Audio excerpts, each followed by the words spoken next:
अब जैसे द्रौपदी का उदाहरण आपने सुना, परमात्मा जानी जान है, उसको पता है मेरे बच्चों पर कहाँ आपत्ति ये काल डाल देगा।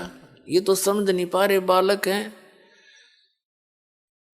परमात्मा ने ऐसी लीला करी, द्रौपदी प्रतिदिन स्नान करने के लिए, जब वो कंवारी थी अपने पिता के घर पे थी, स्नान करने के लिए गंगा पर जाया करती थी। वहां उसके पिता द्रौपद ने, राजा द्रौपद ने एक घाट बनवा रखा था, लेडीज घाट, स्नान के लिए अलग से व्यवस्था करके। एक अंधा महात्मा, पुण्यात्मा आपके बहुत देर तक समझ में आओगे परमात्मा आपके लिए कैसे भटक रहा है। और हम तब बालक हैं, या कोई नशा कर रहा है, उसको उसके लेखे कोई घूमे जाओ उसके आसपास, उसको पता ही नहीं। तो काल की भांग पी रखी हमने।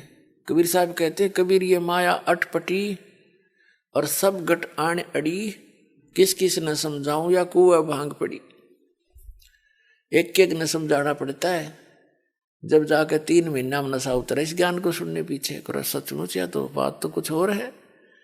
तो इतना गहरा नशा करवा रखा अज्ञान का आपके, इसके इस झूठे सुख में आसक्त फिरे पड़े कार और कोठिया में। कल मृत्यु हो जाए फिर गधा बन के वहां कुमार के नीचे लट्ठा तले, वो भूल गए, वो याद देना आती मारे।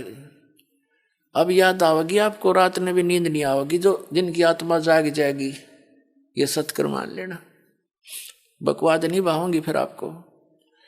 पीछा छुटाना भारी हो जाएगा आपको। अभी तो नशे में हो, आपको तुझे नारी सचमुच ऐसे कर टूटे हैं। और ज्ञान से ही पता हुआ करता, ज्ञान आज तक मिला नहीं हमारे को। ये नकली ने सटपट करके हमें पीछे लाए बैठे रहे। अब द्रौपदी स्नान करने के लिए जा रही थी। एक अंधा महात्मा, उस सत्य पुरुष का उपासक। वैसे तो ये कहानी कुछ और बताऊंगा बाद में, लेकिन अब कहानी की इस कथा को सुनाने में ऐसा ही आनंद ज्यादा आएगा।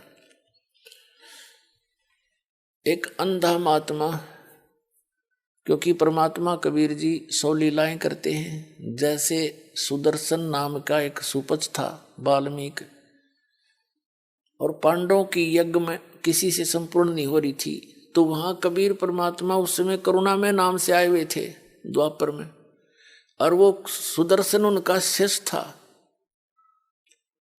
सुदर्शन उनका शिष्य था। सुदर्शन तो चला गया कि नो पता लग गया कि पांडव फिर आओगे तेरे पास और तुझे ले जाएंगे हाथ पैर जोड़ के, क्योंकि उनका यज्ञ पूर्ण होना ही नहीं तेरे बिना।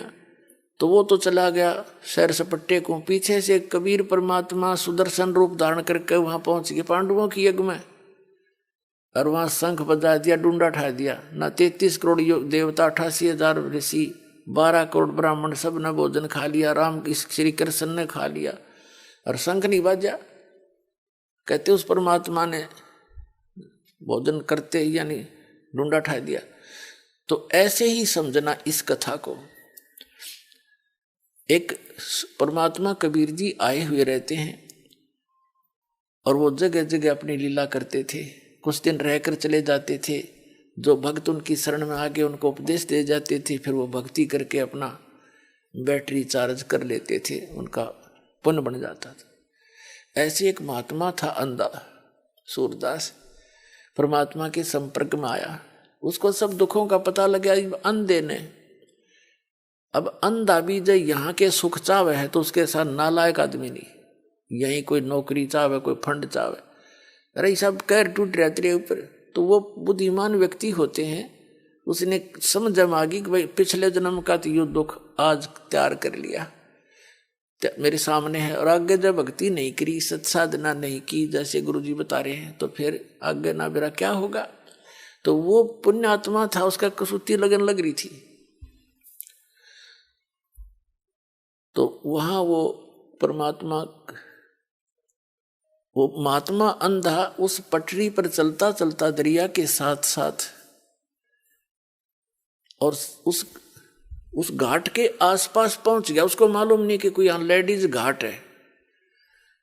जिधर पानी आ रहा था घाट से आगे को, दरिया का पानी बह रहा था डाउन स्ट्रीम में, उससे 100-200 फुट की दूरी पे उसने सोचा स्नान कर लेता हूं, धीरे धीरे दरिया में उतर गया और वहां स्नान करने लगा। तन पर केवल एक लंगोट था उसके, और कोई कपड़ा शेष नहीं था उस समय। अपनी कुटिया झोपड़ी में और होंगे वहां कुछ नहीं था। तो उसने जब ऐसे मलमल कर नहा रहा था तो उसका लंगोट का रस्सी टूट गई, वो नाड़ा टूट गया और वो नींव वस्त्र हो गया, वो बह गया जल में। उधर से लड़कियां आ रही थी स्नान करने के लिए, आपस में बातें करती हुई, क्योंकि सैकड़ों की संख्या में सहेली आती थी द्रौपदी के साथ में। तो दूर से आवाज सुन गई उसने कि संत कोई बेबे बहन आ रही हैं लड़कियां, और अवश्य यहाँ कोई जनाना घाट होगा, तो गलत आ गया। और उधर से यह स्थिति होगी उसकी, वो तो एकदम गहरे पानी में चला गया शर्म का मारा, इतने पानी, और ऐसे ऐसे हाथ मारने लगा। उसने सोचा कोई कपड़ा लत्ता आ जावे, लपेट के बाहर आ जाऊं। अपने आत्माओं, जो पुण्यात्मा होती है ना, जो पूर्व संस्कारी होते हैं, उनको साधु संत भगत दिखाई दे जा, आत्मा गदगद हो जाती है। साधु दर्शन राम का, मुख पर बसे सुहाग, दर्शुनी को होते हैं जिनके पूर्ण भाग। कबीर साहब कहते हैं, कबीर दर्शन साध का, भगत संत का, परमात्मा आवे याद, और लेखे में वाए घड़ी, बाकी का समय बर्बाद। तो जितना समय आपके जीवन का संत भक्त भक्तों के साथ गुजरता है, भगवान की चर्चा में जाता है, वो तो आपका जीवन है। बाकी तो काल का व्यवस्था में व्यर्थ जाता है। द्रौपदी ने देखा महात्मा सुबह सुबह दर्शन हो गए, बड़ी खुशी मनाई, क्योंकि पूर्व जन्म की पुण्यकर्मी प्राणी थी। उसने सोचा साधु भी नहा रहा है, हम भी पहले स्नान कर लेती हैं, स्नान करके फिर महात्मा से भगवान की चर्चा सुनेंगे। इस दृष्टिकोण से वो नहा रही थी। ना स्नान सुनून करके आध घंटे पानी में कूद काद के वो बाहर निकली। उसने देखा महात्मा चला तो नहीं गया। वो क्या देख रही है कि वो महात्मा जी ऐसे हाथ मार रहा है। उसने ध्यान से देखा, स्नान तो नहीं कर रहा, ये ऐसे क्यों कर रहा है, ऐसे ऐसे जैसे कोई चीज हाथ लग जा। फिर द्रौपदी ने देखा कि ये तो इनके बाहर कोई वस्त्र नहीं, और महात्मा का नींव वस्त्र है ये। तो लड़की ने सोचा यदि मैं बोलूंगी तो ये शर्म का मारा कहीं आगे न सरक जाए, और आगे भयंकर दरिया बह रही है और महात्मा मर ना जा। उस लड़की ने एक लंबी लकड़ी, जंगल से लंबी लकड़ी तोड़ी, उसके अपनी साड़ी में थे एक ऐसे इतना चौड़ा टुकड़ा 8-9 इंच का, एक गठ एक बिलात कपड़ा पाड़ा लंगोट के आकार का, और दरिया में बहा दिया। एक महाराज का हाथ लग जाएगा। वो साथ से दूर से निकल गया, उसको दिखाई दे नहीं रहा था, वो ऐसे हाथ मार रहा था। लड़की बोलना नहीं चाहती थी कि लड़की की आवाज से और ज्यादा शर्मिंदा होकर ये आगे न खिसका यूं मरा। भयंकर दरिया बह रही थी। लड़की ने फिर दूसरा फेर पाड़ा टुकड़ा, फिर लकड़ी फिर छोड़ दिया, वो भी दूर से निकल गया लहरों से। 7-8 बार उसने ऐसे क्रिया की, आधे से ज्यादा साड़ी अपनी पाड़ कर डाल दी। अब उसने सोचा बात नहीं बन रही, कोई बात नहीं। उसने लंबी लकड़ी तोड़ी एक, उसके लपेटा दिया लास्ट में, और धीरे धीरे महात्मा के हाथ के आसपास कर दी। उसने एकदम हाथ में उठाया और उसने पकड़ लिया। फिर उसने देखा, क्योंकि अंधे के हाथ आंखों का काम करते हैं, उसने देखा ये कोई आम कपड़ा नहीं है, वैसे स्वाभाविक नहीं है, ये किसी बेटी बहन ने मेरे लिए ही स्पेशल बना के छोड़ा है। उसको पता था कोई आसपास अवश्य होगी, बोल रही थी, अब वो चुप होगी। तब उसने कहा कि हे बेटी, आज तने मेरी इज्जत राखी है, भगवान तेरी इज्जत राखे, तने गणाए दे। कहते साधु बोले सहज सुभा, और जो चाहे सो कर दे। उसने सहज स्वभाव आशीर्वाद दिया था। अब क्या पुण्यात्मा कबीर परमात्मा के अध्यात्म ज्ञान सूक्ष्म वेद में तत्व ज्ञान में कहा है कि बैराग नाम है त्याग का 5/25वां। जैसे लोभ मोह ये अहंकार काम क्रोध जो तुम्हारे 5 हैं, इनको त्यागना तो बड़ा डिफिकल्ट है आपके लिए, क्योंकि ये तो ब्रह्मा विष्णु महेश भी इसके त्यागने में फेल हो गए। तो परमात्मा ने इनकी दिशा बदलने का संकेत दिया है, विधि बताई है कि लोभ करे तो यूं करे, ऐसा करे, लालच करे तो ऐसा करे। जैसे द्रौपदी के साथ कई कई नौकरानियां भी साथ थी और द्रौपदी अपनी नौकरानियों को कह सकती थी कि इस महात्मा के लिए तुम साड़ी पाड़ कर डाल दो, वो सारी की सारी साड़ी भी डाल सकती थी, क्योंकि पता है राजा की लड़की जाते 10 देवगी हमारे को एक के स्थान पर। लेकिन द्रौपदी को पता था कि मैं रोटी खाऊंगी मेरा पेट भरेगा, मैं कोई दान धर्म करूंगी तो मुझे मिलेगा, तो उसने दूसरे को चांस नहीं दिया। इतनी विवेक था उसके अंदर, अपना आप क्रेडिट लिया उसका। अपनी साड़ी, राजा की लड़की की साड़ी कितनी सुंदर होगी, विचार करके देख लो। हम भी अपने बेटा और बेटियों को अपनी आवश्यकता से अधिक सुंदर कपड़े पहनाने की चेष्टा करते, कीमती से कीमती, आपसे हम खद्दर का पहने। राजा की लड़की कैसा साड़ी पहन के गई होगी, कितनी कीमत होगी, पर उस लड़की ने एक नहीं देखा, उसने महात्मा दिखाई देता कि इसका संकट निवारण हो किसी तरह। तो इसको कहते हैं लालच करे तो ऐसा करे, इधर बदल लो इस सारे ने। और जैसे गुस्सा उठे तो माला ले ले हाथ में, अगले मन देखा तो कैसा ताकतवर है, सुमन कर कितना करेगा, 2 मिनट में सेट हो जाएगी गुस्सा फिर। तो इस तरह हमने इसको सेट करना। अब बातें उस समय तो आई गई हुई। फिर द्रौपदी का विवाह हो गया अर्जुन के साथ।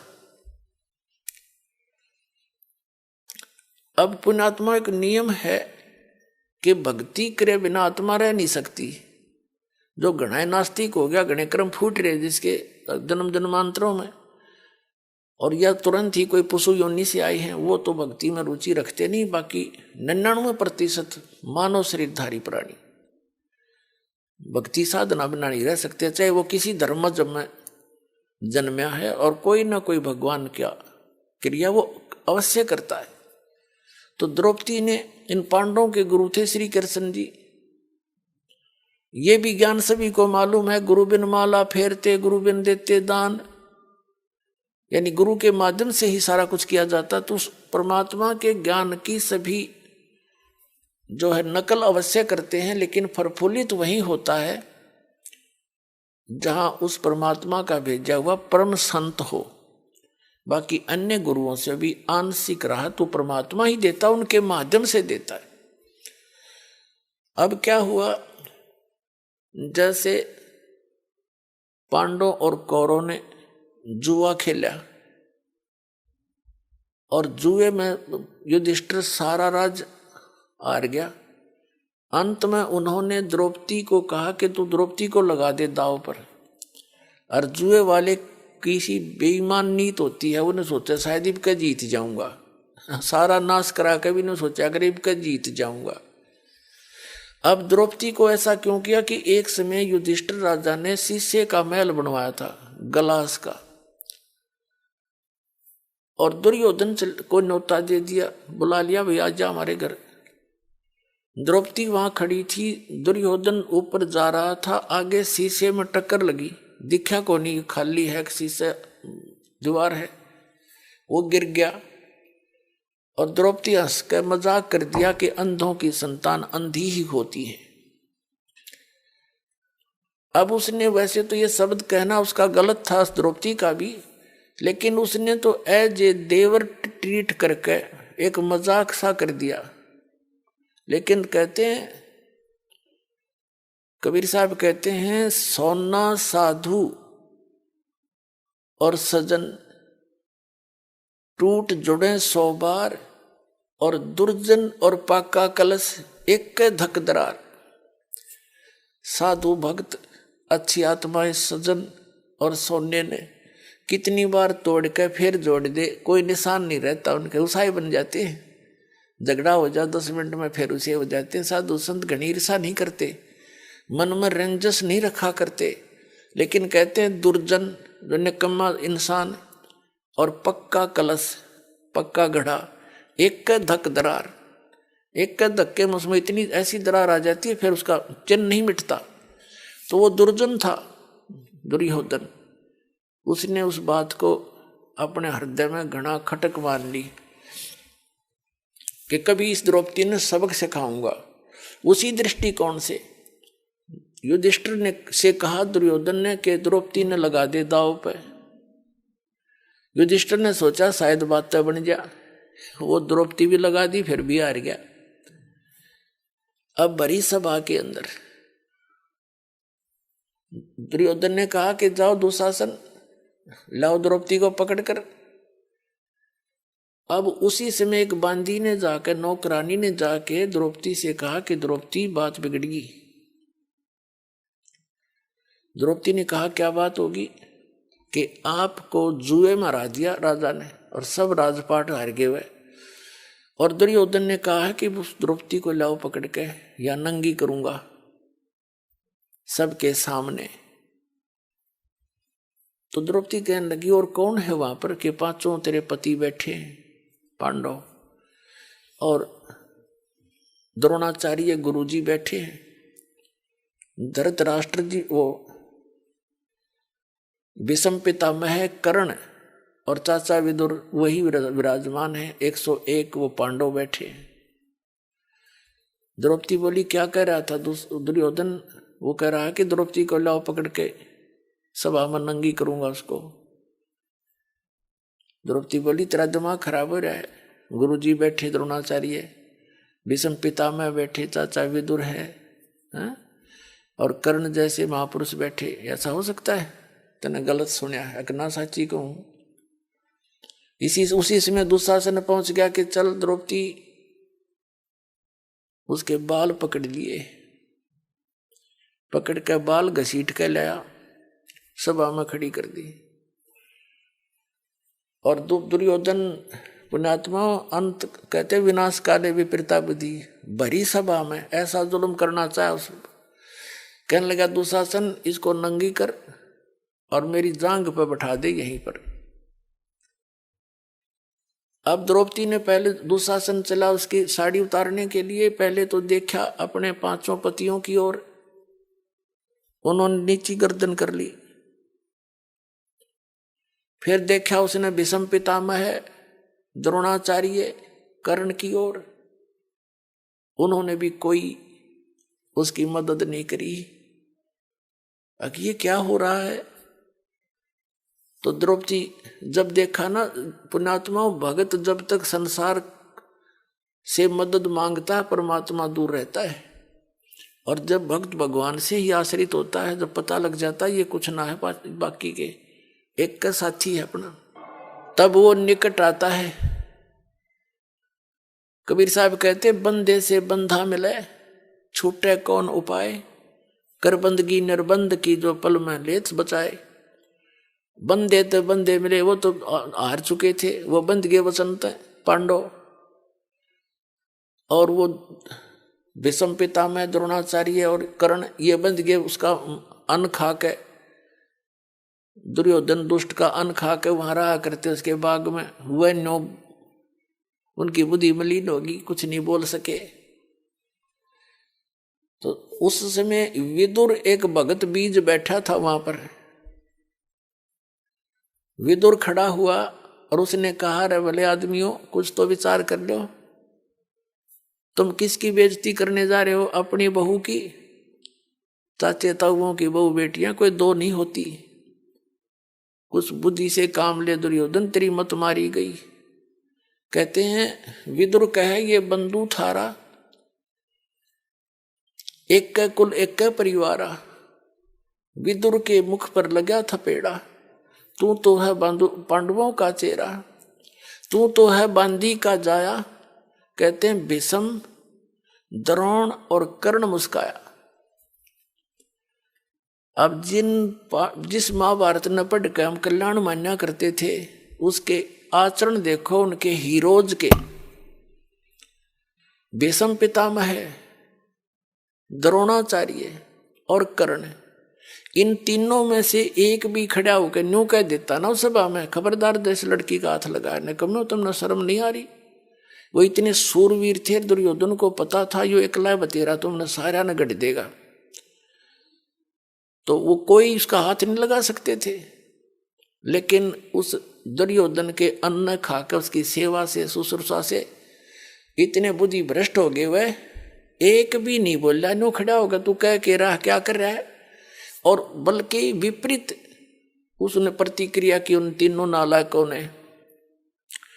कहते हैं जब विदुर ने खड़ा होकर कहा कि तुम, विदुर कहे ये बंधु थारा, ये तुम्हारे भाई है और एक का कुल एक का परिवार। कहते उस दुशासन अपने उस चाचा विदुर का थप्पड़ मारा और कहने लगा तू तो इनका चमचा है, इन पांडुआ का, इस इन की वजह बोल रहा है, तू तो बांदी से पैदा हुआ ना, इसलिए तेरी गुलाम वर्ती है, तू तो है बांदी का जाया। और कहते हैं भीष्म, कर्ण और द्रोण मुस्काया जब उसने ये कहा ना तू तो पांडवों का चेहरा चमचा है और बांदी से पैदा हुआ, तेरी तो बुद्धि ऐसी ही है। कहते हैं वो तीनों जने मुस्कुराए, भीष्म पितामह, द्रोणाचार्य गुरुजी और कर्ण।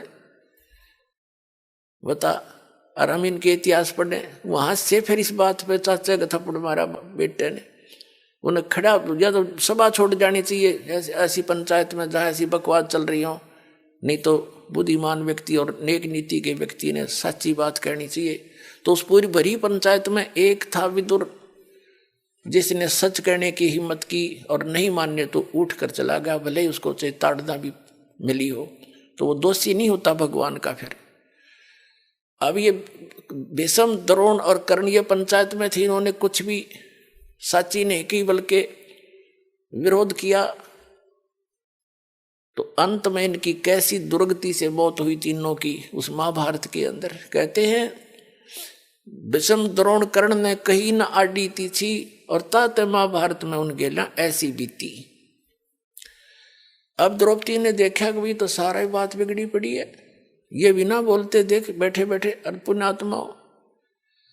भीष्म पितामह को कहें ब्रह्मचारी था, चलो ठीक है, और द्रोणाचार्य गुरुजी पद पे, और कर्ण सूरवीर बैठा, और लड़की को नंगी करने की चेष्टा कर रहे हैं, तो वो के टिंडे लेने बैठे थे वहां पर, या तो चले जाते या फिर बकवास देखने के लिए बैठे थे। वो उनके अंदर नीत में दोष था उनके।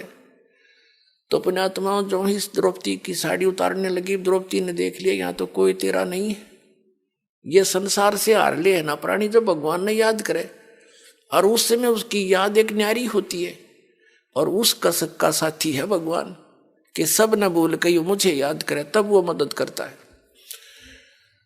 अब उसने उसी समय द्रौपदी ने परमात्मा याद किया। अब पहली तो बात है परमात्मा का हमने बेराय को नहीं कौन है, लेकिन हम फिर भी जब हृदय से पुकारते हैं उस परम पिता, तो पुकार वो ही सुने हमारी। अब श्री कृष्ण तो उस समय वहां मौजूद था, उसने कौन भगवान मानने था जब तक सारे लट्ठम लट्ठा रहे थे। वो तो बाद में पता चला कि भाई विष्णु अवतार थे, ये ऐसे ऐसे थे, वो अलग बात है। तो उस समय उसने भगवान याद किया। अब क्या होता है देखो, वैसे तो जगह जगह हम देखते हैं बहुत से दुष्ट लोग बहन बेटियों की इज्जतों को भी खराब करते हैं, वो भी रोती हैं पुकारती हैं, लेकिन उनकी रक्षा नहीं हो पाती, क्योंकि उनके पिछले कोई ऐसे पुण्य शेष नहीं होते। और इसी प्रकार द्रौपदी ने पुकार की तो उसका कोई पिछला पुण्य था, और परमात्मा को पता था कि इसके ऊपर एक ऐसी आपत्ति आवेगी। उससे पहले व्यवस्था कर गए दाता, एक अंधे महात्मा से वो चीर दिवा के उसे आशीर्वाद दिवा दिया। अब क्या होता है, हमारी पुकार यहाँ से जब हम हृदय से रोते हैं भगवान के दरबार में, धर्मराज के दरबार में जाती है। धर्मराज के दरबार में जब हमारी पुकार जाती है तो वहां जाते ही धर्मराज के दरबार में हमारी वो सीढ़ी चालू हो जाती है। अब धर्मराज देखता है कि इसके ऊपर कोई आपत्ति आई है, इसका कोई ऐसा प्रतिफल है, ऐसा पुण्य जिससे मैं इसकी रक्षा करा सकूं। तो वहां क्या देखा कि इसका तो इतना गजब का पुण्य है कि इसने कपड़ा दे रखा है एक महात्मा को, इसके बदले में तो कुछ भी दिया जा सकता है। तो वहां से उसकी रिफ्लेक्शन आती है जिसको वो गुरु रूप में मान रही होती है। उस समय श्री कृष्ण उसके गुरु थे। अब श्री कृष्ण तो अपनी रुक्मिणी के साथ अपने महल में शतरंज खेल रहा था। भगवान शतरंज खेल लिया करें, अपनी पत्नी के साथ शतरंज खेल रहा था।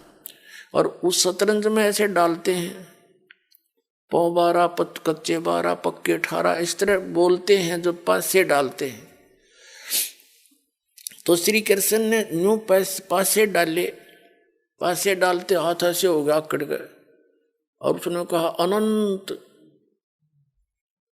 अब रुक्मिणी तेने सोचे थी वो पासे डाल के कोई मांगेगा, न्यू बोलेगा कच्चे 12 पक्के 18, वो ना बोलकर उसने कहा अनंत, जैसे एकदम करंट सा आ गया उसके शरीर में।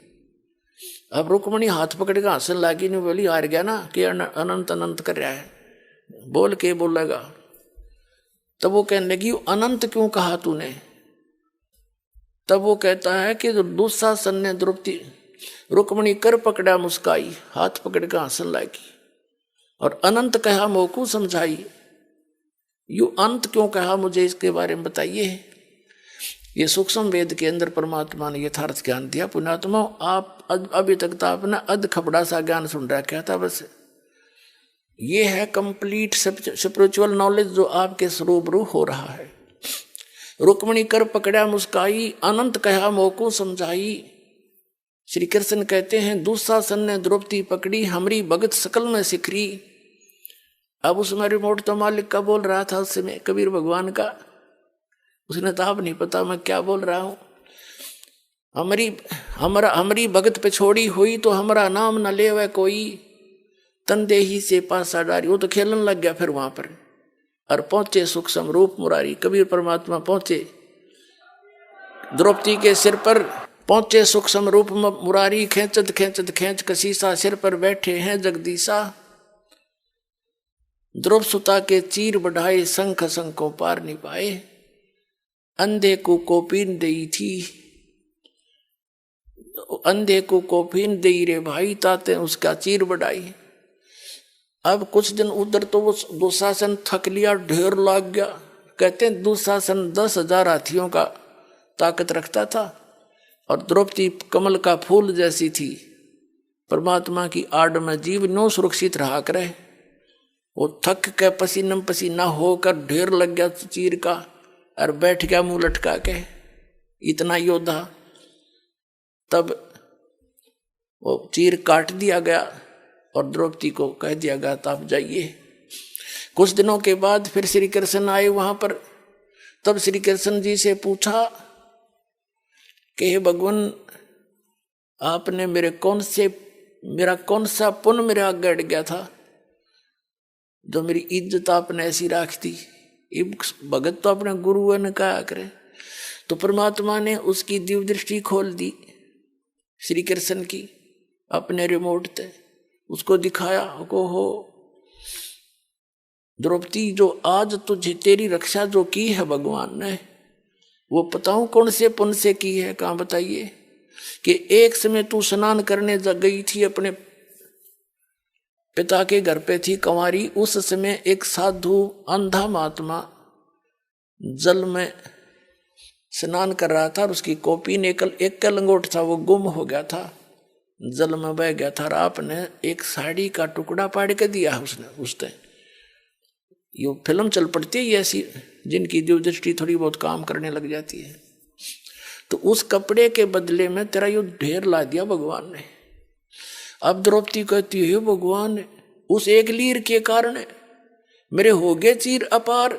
जब मैं पहले जान जाती तो सर्वस्व देती वार। ओए कहते ऐसे महापुरुष का कि मेरे छोटे से कपड़े को देने से उस महापुरुष को और इतना प्रतिफल मिल गया मुझे। यदि मुझे पहले पता होता तो मैं पता नहीं के दान दे देती, क्या कर देती उस महापुरुष के लिए। तो पुण्यात्माओं, यहाँ अपने एक वचन सुना कि हमारी भगत पे छोड़ी हुई तो हमारा नाम ना लेवे कोई। तो परमात्मा कबीर परमेश्वर ही आपके साथ हैं तभी से। अब द्रौपदी चाहे किसन क्रेडिट दिए रहो, लेकिन तीनों लोकों में प्रवेश करके सबका धारण पोषण वो परमात्मा ही करता है, वही आकर रक्षा करता है। अब कबीर गरीबदास जी कहते हैं, जगत का पेखना पेखा धनी का नाम ना लेखा। हम एक दूसरे को क्रेडिट देते हैं, उसने यूं कर दिया, उसने ऐसे कर दिया। कहते जो करने वाला उसका कितना नाम जिक्र भी नहीं। जगत का पेखना पेखा धनी का नाम ना लेखा। जो सब कुछ करा उसका तुम्हें पता ही नहीं, उसका जिक्र भी नहीं करते तुम।